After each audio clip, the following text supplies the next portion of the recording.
شروع اللہ کے نام سے جو بڑا مہربان اور نہایت رحم کرنے والا ہے۔ بسم اللہ الرحمن الرحیم۔ مدینہ منورہ کے بہت بڑے بزرگ نے بتایا، اگر جلدی امیر ہونا چاہتے ہو تو رات کے وقت یہ ایک سورت پڑھ کر سو جاؤ۔ محترم ناظرین، قرآن کریم رب تعالیٰ کی وہ آخری کتاب ہے جس کو اس نے اپنے آخری نبی صلی اللہ علیہ وآلہ وسلم پر نازل فرمایا، اور سب سے بڑھ کر اس کی حفاظت کا ذمہ اپنے سر پر لیا، جیسا کہ رب تعالیٰ کا فرمان ہے۔ ترجمہ کنز الایمان۔ ہم نے اس ذکر کو نازل کیا، ہم ہی اس کے محافظ ہیں۔ اس کی حفاظت پر دلیل یہ ہے کہ آج قرآن کریم لاکھوں کروڑوں حفاظ کے دلوں میں محفوظ ہے۔ جس طرح قرآن کریم پڑھنے کی یاد کرنے کے بہت فضائل ہے، اسی طرح اس کو پڑھانے کے بھی بے شمار فضائل ہیں۔ رب کے پیارے حبیب حضرت محمد مصطفیٰ صلی اللہ علیہ وسلم کا فرمان ہے، خیرکم من تعلم القرآن وعلمہ، تم میں سے بہتر وہ ہے جو قرآن سیکھے اور سکھائے۔ حضرت سیدنا نویس بن سمعان رضی اللہ عنہ سے روایت ہے، فرماتے ہیں کہ میں نے نبی کریم صلی اللہ علیہ وسلم کو فرماتے سنا کہ قیامت کے دن قرآن اور قرآن والے جو اس پر عمل کرتے تھے یوں بلائے جائیں گے کہ سورۃ بقرہ و آل عمران آگے آگے ہوں گے، گویا سفید بادل یا کالے شامیانے جن کے درمیان کچھ فاصلہ ہوگا، گویا وہ صف بستہ پرندوں کو دو ٹولیاں اپنے عاملوں کی طرف سے جگڑتی ہوں گی۔ اس حدیث کے آخری حصے دو ٹولیاں اپنے عاملوں کی طرف سے جگڑتی ہوں گی کی وضاحت کرتے ہوئے مفتی احمد یار خان نعیمی رحمۃ اللہ علیہ فرماتے ہیں، یعنی اللہ سے جگڑ کر اپنے قاری عاملین و عالمین کو بخشوائیں گی۔ اللہ پاک سے دعا کرتے ہیں کہ اللہ ہمیں قرآن کریم پڑھنے، سمجھنے، سیکھنے اور سیکھ کر دوسروں کو سکھانے کی توفیق عطا فرمائے، آمین۔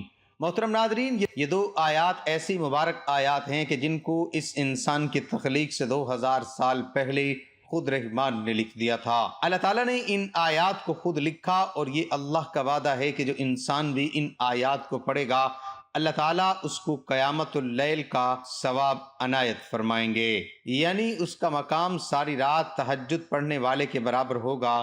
حضرت علی رضی اللہ عنہ اور حضرت عمر رضی اللہ تعالی عنہ فرماتے ہیں، جو بھی انسان عقل رکھتا ہے وہ کبھی ان آیتوں کو پڑھے بغیر نہیں سوئے گا، کیونکہ یہ دو آیات حضور اقدس صلی اللہ علیہ وسلم کو عرش کے خزانوں سے عنایت کی گئی ہیں۔ آج کی ویڈیو میں ان دو آیات کی مکمل فضیلت اور ان کا وظیفہ آپ کو بتایا جائے گا کہ ان آیات سے آپ کو کیا کیا فائدے حاصل ہو سکتے ہیں۔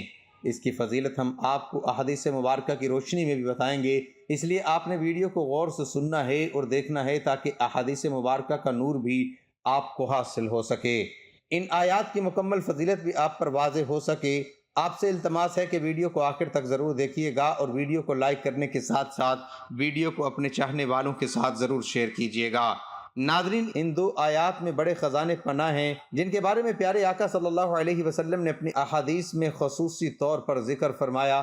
ہم آپ کو ان آیات کے فضائل و برکات بھی بتائیں گے اور ان آیات کا خاص وظیفہ بھی بتائیں گے، لیکن آپ کی سہولت کے لیے پہلے ان آیات کی تلاوت کی جاتی ہے اور آپ کو یہ آیات سکرین پر بھی دکھائی جا رہی ہے تاکہ آپ جان سکیں کہ ہم کن آیات کی بات کر رہے ہیں۔ سورۃ بقرہ 285 اور 286۔ اللہ تعالیٰ نے فرمایا، آمن الرسل بما انزل الیہ من ربہ والمؤمنون کل آمن باللہ وملائکتہ وکتبہ ورسلہ لا نفرق بین احد من رسلہ وقالوا سمعنا واطعنا غفرانک ربنا والیک المصیر۔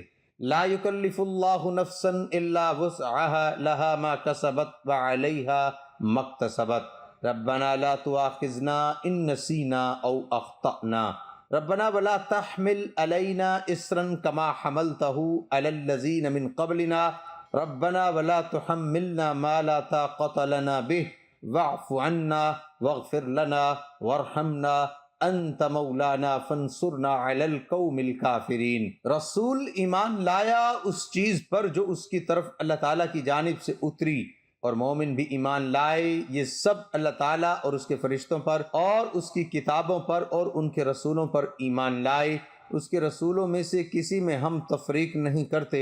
انہوں نے کہہ دیا کہ ہم نے سنا اور اطاعت کی، ہم تیری بخشش طلب کرتے ہیں، اے ہمارے رب، اور ہمیں تیری ہی طرف لوٹنا ہے۔ اللہ تعالیٰ کسی جان کو اس کی طاقت سے زیادہ تکلیف نہیں دیتا، جو نیکی وہ کرے وہ اس کے لیے اور جو برائی وہ کری اس پر ہے۔ اے ہمارے رب، اگر ہم بھول گئے ہوں یا خطا کی ہو تو ہمیں نہ پکڑنا۔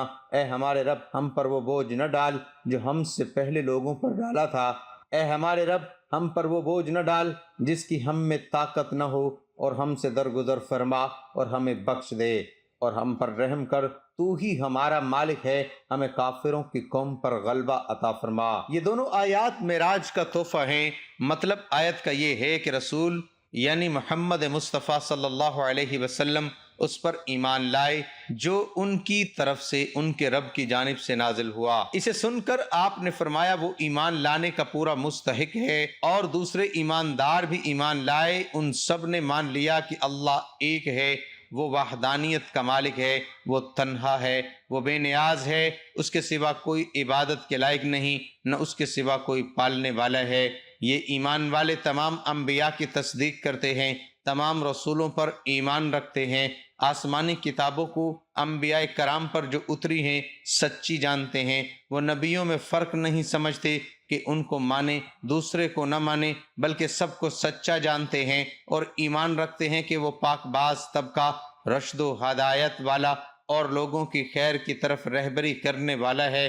وہ بعض احکام پر نبی کے زمانے میں تبدیل ہوتے رہے، یہاں تک کہ نبی کریم صلی اللہ علیہ وسلم کی شریعت سب کی ناسخ ٹھہری۔ خاتم الانبیاء و مرسلین آپ صلی اللہ علیہ وسلم تھے، قیامت تک آپ صلی اللہ علیہ وسلم کی شریعت باقی رہے گی، اور ایک جماعت اس کی اتباع بھی کرتی رہے گی۔ انہوں نے اقرار بھی کیا کہ ہم نے اللہ کا کلام سنا اور احکام الہی ہمیں تسلیم ہے۔ انہوں نے کہا کہ ہمارے رب، ہمیں مغفرت، رحمت اور لطف عنایت فرما، تیری ہی طرف سے ہمیں لوٹنا ہے، یعنی حساب والے دن۔ حضرت جبرائیل علیہ السلام نے فرمایا، اے اللہ کے رسول صلی اللہ علیہ وسلم، آپ صلی اللہ علیہ وسلم کی اور آپ صلی اللہ علیہ وسلم کی تابعدار امت کے یہاں ثنا و صفت بیان ہو رہی ہے۔ آپ صلی اللہ علیہ وسلم اس موقع پر دعا کیجئے، قبول کی جائے گی۔ مانگیے کہ اللہ کسی کو اس کی طاقت سے زیادہ تکلیف نہ دے۔ پھر فرمایا کہ اللہ کسی کو اس کی طاقت سے زیادہ تکلیف نہیں دیتا، یہ اس کا لطف و کرم اور احسان و انعام ہے۔ صحابہ اکرام رضی اللہ عنہم کو جو کھٹکا ہوا تھا اور ان پر جو یہ فرمان گراں گزرا تھا کہ دل کے خطرات پر بھی حساب لیا جائے گا، وہ دھڑکا اس آیت سے اٹھ گیا۔ مطلب یہ کہ گو حساب ہو، سوال ہو، لیکن جو چیز طاقت سے باہر ہے اس پر عذاب نہیں، کیونکہ دل میں کسی خیال کا دفعتاً آ جانا روکے رک نہیں سکتا، بلکہ حدیث سے یہ بھی معلوم ہو چکا ہے کہ ایسے وسوسوں کو برا جاننا دلیل ایمان ہے، بلکہ اپنی اپنی کرنی، اپنی اپنی بھرنی۔ اعمال صالح کرو گے جزا پاؤ گے، برے اعمال کرو گے تو سزا بھگتو گے۔ پھر دعا کی تعلیم دی اور اس کی قبولیت کا وعدہ فرمایا کہ اے اللہ، بھولے چکے جو احکام ہم سے چھوٹ گئے ہوں، یہ جو برے کام ہو گئے ہوں، یہ شرعی احکام میں غلطی کر کے جو خلاف شروع کام میں سے ہوئے ہوں، وہ معاف فرما۔ پہلے صحیح مسلم کے حوالے سے حدیث گزر چکی ہے کہ اس دعا کے جواب میں اللہ تعالیٰ نے فرمایا، میں نے اسے قبول فرما لیا، میں نے یہی کیا۔ اور حدیث میں بھی آ چکا ہے کہ میری امت کی بھول چوک معاف ہے، اور جو کام زبردستی کرائے جائیں وہ بھی معاف ہیں۔ اے اللہ عز و جل، ہم پر مشکل اور سخت اعمال کی نہ ڈال، جسے اگلے دن والوں پر سخت سخت احکام تھے، جیسے اگلے دن والوں پر سخت سخت احکام تھے جو حضرت صلی اللہ علیہ وسلم کو نبی رحمت بنا کر بھیج کر دور کیے گئے، اور ان کو ہر طرح سہولت اور آسانی دی گئی، اسے بھی پروردگار نے قبول فرمایا۔ حدیث میں بھی ہے کہ میں یکسوئی والا اور آسان دین دے کر بھیجا گیا ہوں۔ اے اللہ، تکلیفیں، بلائیں اور مشقتیں ہم پر نہ ڈال جن کی برداشت کی طاقت ہم میں نہ ہو۔ جو شخص رات میں یہ آیات پڑھے گا تو یہ دونوں اسے اس رات میں ہر چیز سے کافی ہوں گے۔ ابو مسعود رضی اللہ عنہ نے بیان کیا کہ رسول کریم صلی اللہ علیہ وسلم نے فرمایا، جس نے سورۃ بقرہ کی آخری 2 آیتیں رات میں پڑھ لی، وہ اسے ہر آفت سے بچانے کے لیے کافی ہو جائیں گی۔ عبداللہ بن مسعود رضی اللہ عنہ کہتے ہیں کہ جب رسول اللہ صلی اللہ علیہ وسلم کو معراج کرائی گئی تو آپ صلی اللہ علیہ وسلم کو سدرۃ المنتہا تک لے جایا گیا، اور وہ چھٹے آسمان میں ہیں۔ زمین سے جو چڑھتا ہے وہ یہی آ کر ٹھہر جاتا ہے، پھر لے لیا جاتا ہے، اور جو اوپر سے اترتا ہے وہ بھی یہیں ٹھہرتا ہے، پھر لے لیا جاتا ہے۔ اللہ عز و جل نے فرمایا، جب کہ سدرہ بیری کو چھپائے لیتی ہے وہ چیز جو اس پر چھا رہی تھی۔ حضرت ابو ذر رضی اللہ عنہ سے روایت ہے کہ حضور نبی کریم صلی اللہ علیہ وسلم نے فرمایا، کہ اللہ تعالیٰ نے سورۃ بقرہ کو 2 ایسی آیتوں کے ذریعے ختم کیا جو اس کے عرش کے نیچے موجود خزانے میں سے مجھے عطا کی گئی ہیں۔ تم ان کا علم حاصل کرو اور اپنی عورتوں کو ان کی تعلیم دو، کیونکہ یہ دونوں نماز قرآن اور دعا کا حصہ ہے۔ سورۃ البقرہ قرآن کی دوسری اور سب سے طویل سورت ہے۔ اس کی 286 آیات ہیں اور قرآن کے پہلے پارے میں سورۃ فاتحہ کو چھوڑ کر باقی تمام آیات دوسرے پارے مکمل طور پر اور تیسرے پارے کا بڑا حصہ اسی سورت پر مشتمل ہے۔ قرآن کی مشہور آیت آیت الکرسی بھی اس سورت کا حصہ ہے اور تیسرے پارے میں آتی ہے۔ اس سورت میں بہت سے اسلامی قوانین وضع کیے گئے ہیں۔ بقرہ کے لفظی معنی گائے ہیں۔ ایک دوسری حدیث میں سیدنا حذیفہ بن یمان رضی اللہ عنہ سے روایت ہے کہ رسول اللہ صلی اللہ علیہ وسلم نے فرمایا، مجھے سورۃ بقرہ کی یہ آخری آیات عرش کے خزانے سے دی گئی ہیں۔ ان جیسی آیات نہ پہلے کسی کو ملی ہیں اور نہ بعد میں کسی کو ملیں گی۔ بروایت سنن نسائی۔ ایک دوسری روایت میں سیدنا عبداللہ بن مسعود رضی اللہ عنہ بیان کرتے ہیں کہ جب رسول اللہ صلی اللہ علیہ وسلم کو معراج کرائی گئی تو 3 چیزیں دی گئی ہیں۔ نمبر 1 5 نمازیں، نمبر 2 سورۃ بقرہ کی آخری آیات اور نمبر 3 شرک کے سوا حضور پاک صلی اللہ علیہ وسلم کی امت کے لیے تمام گناہوں کی معافی۔ بروایت صحیح مسلم حدیث نمبر 173۔ ایک حدیث کا مفہوم ہے کہ رات کو عشاء کے بعد اور سونے سے پہلے جو شخص ان 2 آیات کو پڑھ لے گا اس کو تہجد کے برابر ثواب ہوگا۔ گویا اس کو ایسا ثواب ملا جیسے اس نے تہجد کی نماز ادا کی۔ دوستو، کتنی بڑی فضیلت ہے کہ تہجد ادا کیے بغیر تہجد کا ثواب حاصل ہو جائے۔ یاد رہے کہ یہ اللہ رب العالمین کا فضل عظیم ہے کہ اس نے اپنے بندوں کو اپنی رحمت و مغفرت کے لیے پہلے آسان اسباب مہیا کیے، اور سورۃ بقرہ کی یہ 2 آخری آیات بھی انہی اسباب میں سے ہیں۔ اور انہی آیات کے بارے میں حضرت علی رضی اللہ عنہ کا فرمان اور روایت میں یوں آتا ہے، حضرت علی رضی اللہ عنہ فرماتے ہیں، کوئی عقل مند شخص ان 2 آیتوں کو پڑھے بغیر نہیں سو سکتا۔ یہی روایت حضرت عمر رضی اللہ تعالیٰ عنہ سے بھی منسوب کی جاتی ہے، جیسا کہ اس کا ذکر پہلے بھی ہوا ہے۔ حضرت علی اور حضرت عمر رضی اللہ عنہما جیسے جلیل القدر صحابہ نے ان آیات کے فضائل و برکات کے پیش نظر یہ فرمایا ہے کہ ان آیات کو سونے سے پہلے نہ پڑھنا بے وقوفی، یعنی کوئی بے عقل ہی ہوگا جو ان آیات کو پڑھے بغیر ہی سو جائے۔ اللہ والو، ان روایات سے ان آیات کی عظمت کا اندازہ ہوتا ہے کہ ان آیات کی کیا عظمت ہے۔ انہیں 2 آیات کی فضیلت بیان فرماتے ہوئے ایک موقع پر آپ صلی اللہ علیہ وسلم نے ارشاد فرمایا کہ اللہ تعالیٰ نے زمین و آسمان پیدا کرنے سے 2000 سال قبل ایک تحریر کی تھی جس کی 2 آیتوں سے سورۃ بقرہ کو ختم کیا ہے۔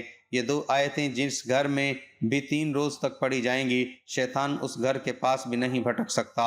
بحوالہ ترمذی اور نسائی۔ اب خود ہی سوچ لیں کہ جس گھر میں شیطان نہیں بھٹک سکے گا تو اس گھر میں پریشانی کیسے داخل ہو سکتی ہے، اس گھر میں بے برکتی کیسے داخل ہو سکتی ہے۔ اس لیے شیطانی وسوسے اور پریشانیوں سے نجات کے لیے بھی ان آیات کا اہتمام کرنا ضروری ہے۔ ابن مردویہ میں ہے کہ جب نبی کریم صلی اللہ علیہ وسلم سورۃ بقرہ کا خاتمہ اور آیت الکرسی پڑھتے تو ہنس دیتے اور فرماتے یہ دونوں رحمان کے عرش تلے کا خزانہ ہے۔ اسی طرح حضرت ابن عباس رضی اللہ تعالی عنہما سے روایت ہے، ایک دن جب کہ حضرت جبرائیل علیہ السلام نبی کریم صلی اللہ علیہ وسلم کے پاس بیٹھے ہوئے تھے تو انہوں نے یعنی حضرت جبرائیل علیہ السلام نے اوپر کی طرف دروازے کھلنے کی آواز سنی، چنانچہ انہوں نے اپنا سر اوپر اٹھایا اور کہا یہ آسمان کا دروازہ کھولا گیا ہے، اس سے پہلے یہ کبھی نہیں کھولا گیا اور اس سے ایک فرشتہ اترا ہے۔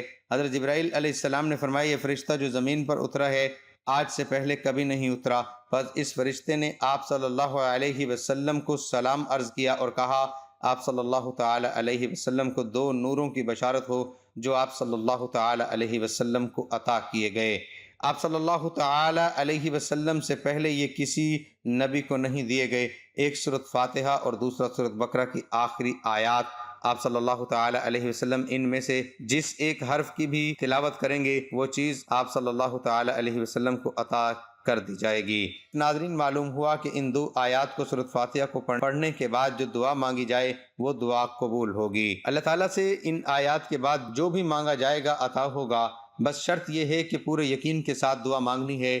یاد رہے کہ رسول اللہ صلی اللہ علیہ وسلم نے پوری سورۃ بقرہ کی فضیلت کے متعلق بھی بتلایا ہے اور یہ بھی بتلایا کہ اس کی بعض آیات مثلا آیت الکرسی اور سورۃ بقرہ کی آخری 2 آیات کی فضیلت خاص ہے، اور نبی صلی اللہ تعالی علیہ وسلم نے اس صورت کی فضیلت میں یہ بھی بتلایا ہے کہ شیاطین اس گھر سے بھاگ جاتے ہیں جہاں یہ صورت پڑھی جاتی ہے، اور یہ کہ سورۃ بقرہ کی تلاوت جادو سے بچاؤ اور علاج دونوں کے لیے مفید ہے۔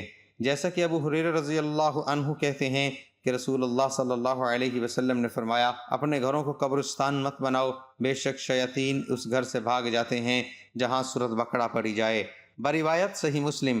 اللہ والو، آپ بھی اگر چاہتے ہیں کہ آپ کے گھر میں خیر و برکت ہو اور آپ کے گھر سے ہر طرح کی پریشانیاں، بیماریاں اور بے برکتیاں دور ہو جائیں، تو آپ نے رات کو سونے سے پہلے ان 2 آیات کو لازمی پڑھنا ہے، اور کوشش کی جائے کہ مکمل سورۃ بقرہ کی تلاوت کا اہتمام بھی کیا جائے۔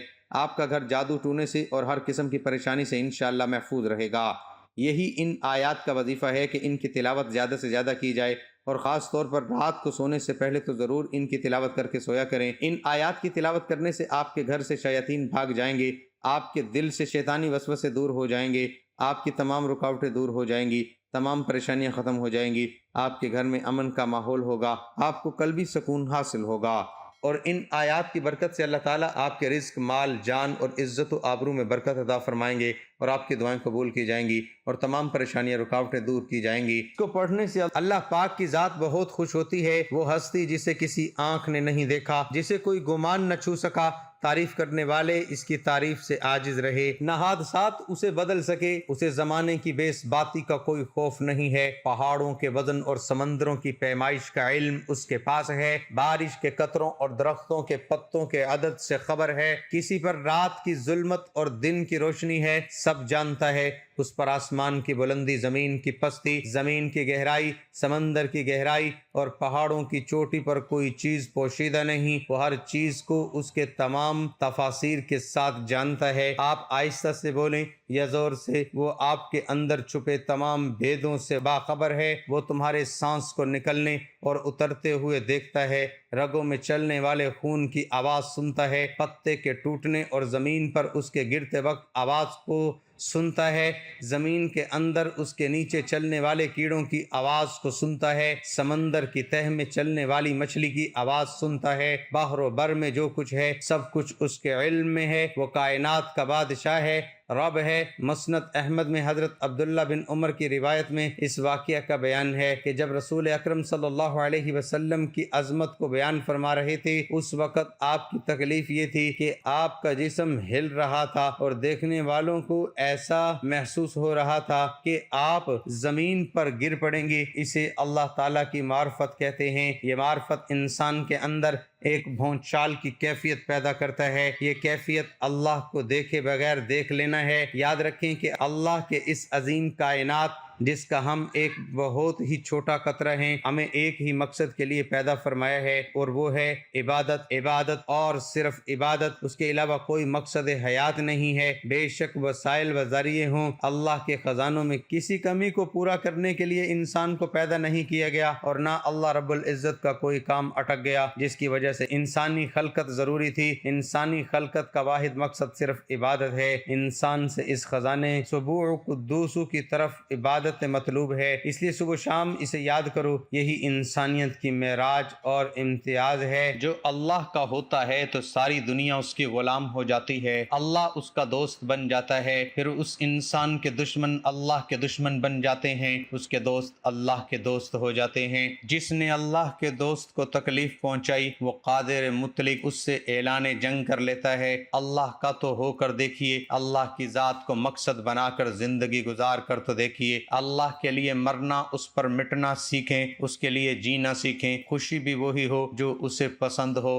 غم میں بھی اس کا لحاظ اظہار بھی جو اسے پسند ہے، اور خفا بھی جو اسے پسند ہو۔ ہر دم اور ہر لمحہ اس کی رضائے مطلوب کو مقصود ہو۔ اللہ تعالیٰ کی عبادت کے ساتھ ساتھ ہمیں ہر پل، ہر وقت، ہر لمحہ شکر ادا کرنا چاہیے۔ اسلام نے شکر ادا کرنے کے ہمیں 4 طریقے بتائے ہیں: دل سے شکر ادا کرنا، زبان سے شکر ادا کرنا، نعمتوں کے استعمال سے شکر ادا کرنا، مخلوق خدا کی خدمت سے شکر ادا کرنا۔ اگر کوئی آپ پر احسان کرتا ہے، آپ اس کی بجائے بجائے احترام کسی اور کا کریں تو وہ ناراض ہو جائے گا۔ بالکل اسی طرح اللہ تعالیٰ نے ہمیں بے شمار نعمتوں سے نوازا ہے، اگر ہم اللہ کی بجائے کسی اور کا احترام و اکرام کریں گے تو اس کے عمل سے اللہ تعالیٰ بہت ناراض ہو جاتا ہے۔ یہ ایک فطرتی اصول ہے کہ جس شخص پر کوئی احسان کرتا ہے وہ بندہ اس کا غلام بن جاتا ہے اور اس سے محبت کرنے لگتا ہے اور اس کی پسند کو بھی ترجیح دیتا ہے۔ اسی طرح ہمیں بھی چاہیے کہ ہم اپنے حقیقی اللہ تعالیٰ کے احکامات، دعا ہے کہ اللہ تعالیٰ میرا سنانا اور آپ کا سننا اپنی بارگاہ میں قبول و منظور فرمائے،